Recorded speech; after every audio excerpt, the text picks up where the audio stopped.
Desde que o primeiro ser humano empilhou pedras com a intenção de marcar sua passagem pela Terra, fomos dominados por uma necessidade visceral de desafiar a impermanência. Olhamos para o horizonte e sentimos o peso esmagador do tempo. Essa força invisível que tudo consome. E decidimos que não seríamos apenas poeira. Essa centelha de ambição deu origem a monumentos tão colossais e engenhosos que pareciam pertencer ao reino dos deuses, não dos homens. Estamos falando de obras que não foram erguidas apenas com suor e rocha, mas com o desejo ardente de alcançar a eternidade. Para os antigos, essas construções eram mais do que simples prédios. Eram marcos da capacidade humana de dobrar a natureza à sua vontade. A ideia de listar essas proezas não nasceu de um mero capricho moderno, mas de uma curiosidade insaciável que remonta à Grécia Antiga. O termo original usado pelos gregos para descrever essas maravilhas era theamata, que traduzido literalmente significa coisas que devem ser vistas, ou espetáculos. Diferente da nossa palavra maravilha, que evoca algo mágico ou inexplicável, theamata sugeria algo prático, um guia de viagem para a elite da época que desejava testemunhar o ápice da engenhosidade humana. E por que o número 7? Não foi uma escolha aleatória. Para os povos da antiguidade, o 7 era o símbolo da perfeição e da totalidade. Essa crença estava profundamente enraizada na observação do céu. Naquela época, os astrônomos identificavam 7 corpos celestes principais que se moviam de forma distinta: o Sol, a Lua e os 5 planetas então conhecidos: Mercúrio, Vênus, Marte, Júpiter e Saturno. Ao escolherem 7 maravilhas, os antigos estavam espelhando a ordem do cosmos na Terra, criando um elo entre o divino e o material. Os primeiros curadores dessa lista foram homens que dedicaram suas vidas a catalogar a diversidade do mundo conhecido. Heródoto, muitas vezes chamado de o pai da história, foi um dos pioneiros ao descrever as proezas do Egito e da Babilônia, com um fascínio que atravessou os séculos. Mais tarde, figuras como Calímaco de Cirene, um renomado bibliotecário na Biblioteca de Alexandria, ajudaram a refinar e imortalizar esses nomes em pergaminhos que circulavam entre os estudiosos. Eles entendiam que, ao registrar essas obras, estavam preservando a memória coletiva de civilizações inteiras. Entre todas as joias desse colar histórico, uma brilha com uma intensidade solitária e quase incompreensível: a Grande Pirâmide de Gizé. Ela é o marco zero da nossa jornada, a única das 7 maravilhas que ainda permanece de pé, desafiando milênios de ventos, guerras e o desgaste impiedoso do deserto. Construída para ser o túmulo do faraó Khufu, ela não é apenas um monte de pedras empilhadas, mas um triunfo da precisão matemática e astronômica. Imaginem que, há mais de 4.500 anos, os arquitetos egípcios conseguiram alinhar as faces da pirâmide com os pontos cardeais, com uma margem de erro ínfima. Além disso, as galerias internas apontavam diretamente para constelações específicas, servindo como uma rampa estelar para a alma do faraó. Hoje, vemos a pirâmide como uma estrutura de tons terrosos e degraus irregulares, mas em seu auge, ela era hipnotizante. Originalmente, a estrutura era inteiramente revestida por placas de calcário branco polido, vindas das pedreiras de Tura. Essas placas eram tão bem ajustadas que as juntas eram invisíveis. Sob o sol escaldante, a Grande Pirâmide brilhava como uma joia de proporções titânicas, refletindo a luz com uma intensidade tal que podia ser vista a quilômetros de distância, parecendo um farol de luz sólida plantado na areia. No topo, um piramídion coberto de ouro coroava a obra, enviando o brilho solar de volta aos céus. Essa busca pela imortalidade através da engenharia nos revela algo profundo sobre quem somos. Mesmo há milênios, o ser humano já compreendia que sua vida biológica era breve, mas suas criações podiam durar eras. Antes de continuarmos nossa jornada agora, inscreva-se no canal e nos conte aqui nos comentários de onde você está assistindo a este vídeo. Cada pedra erguida em Gizé é um testemunho de que, quando unimos propósito e conhecimento, somos capazes de construir o impossível, criando um legado que sussurra para as futuras gerações que estivemos aqui e fomos capazes de tocar o céu. Se a Grande Pirâmide representa a permanência física absoluta, os jardins suspensos da Babilônia nos transportam para um reino de brumas e incertezas. Esta é a única maravilha cujo paradeiro exato permanece um enigma torturante para arqueólogos e historiadores. Durante séculos, acreditou-se que o rei Nabucodonosor II os teria construído como um gesto de amor para consolar sua esposa, Amitis, que sentia saudades das montanhas verdes de sua terra natal na Média. Imagine uma série ascendente de terraços repletos de árvores exóticas e cascatas artificiais, erguendo-se como uma montanha viva em meio às planícies áridas e quentes da Mesopotâmia. No entanto, o silêncio das fontes contemporâneas sugere que esses jardins poderiam estar em Nínive, construídos pelo rei assírio Senaqueribe. Independentemente da localização exata ou da autoria real, o prodígio técnico necessário para elevar a água do rio até os níveis superiores, desafiando a gravidade através de complexos sistemas de irrigação, era algo que os antigos consideravam milagroso.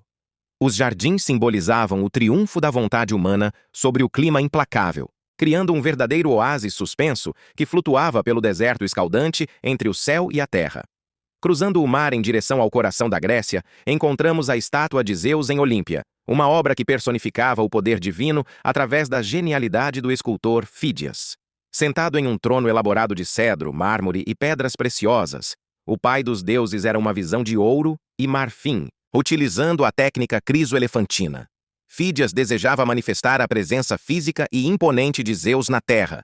A escala era tão monumental que, se o deus se levantasse, ele arrancaria o teto do templo. Seus olhos de joias pareciam observar cada atleta que competia nos Jogos Olímpicos, lembrando-os de que a excelência física era uma forma de adoração. A estátua não era apenas beleza, mas um símbolo religioso que unia as cidades-estado gregas sob um mesmo panteão.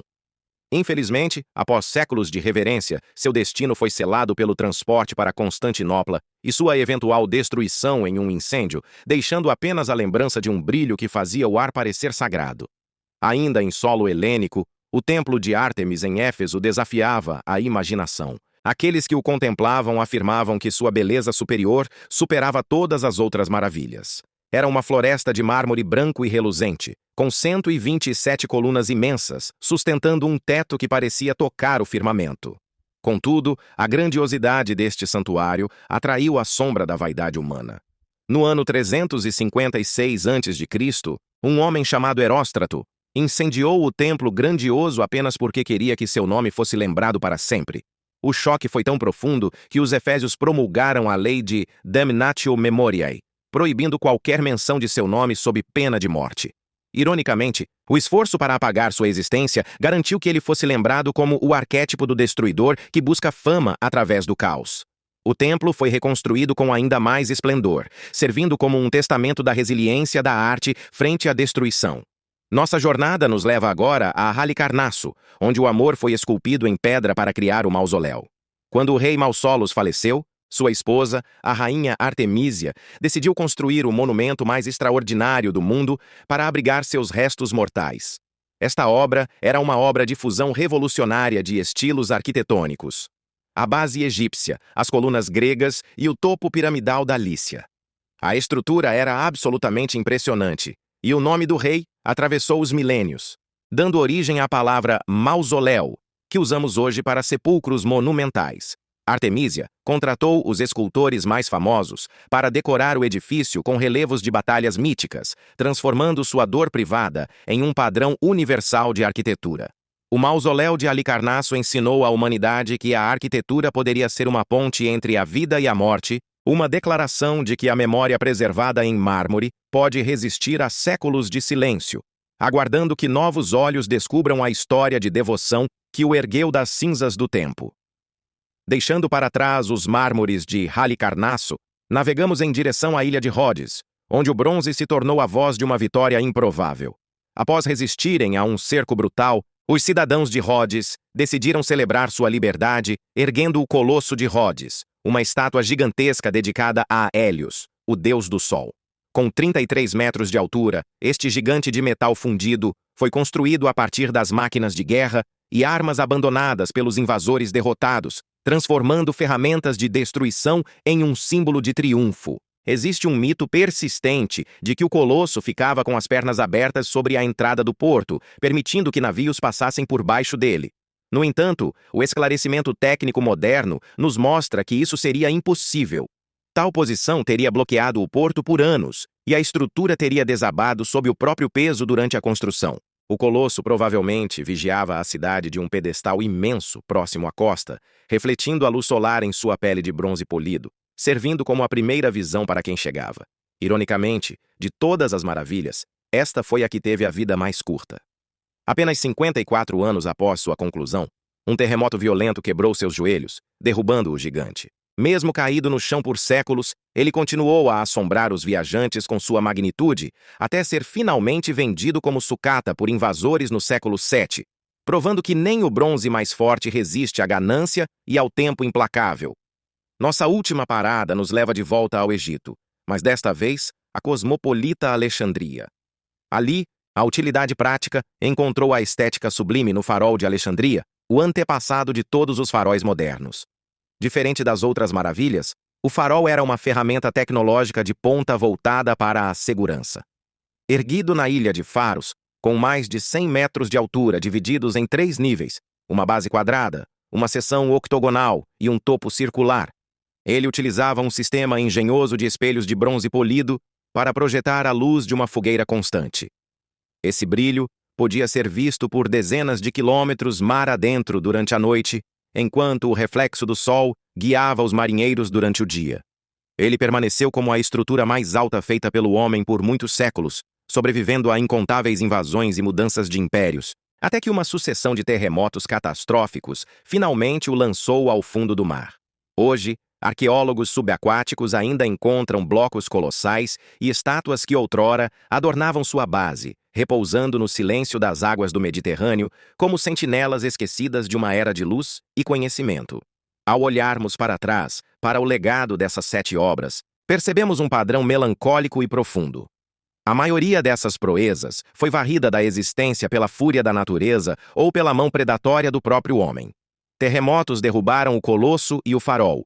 Incêndios pela vaidade ou guerra consumiram a estátua de Zeus e o templo de Ártemis, e o grandioso mausoléu foi desmantelado para fornecer material a fortalezas. Apenas a grande pirâmide de Gizé permanece, silenciosa e imponente, como se estivesse em uma conversa eterna e secreta com o próprio tempo, sobrevivendo onde tudo o mais faliu. O que restou dessas glórias hoje são apenas fragmentos dispersos em grandes museus ou bases de pedra escondidas sob a vegetação e o asfalto das cidades modernas que cresceram sobre as ruínas.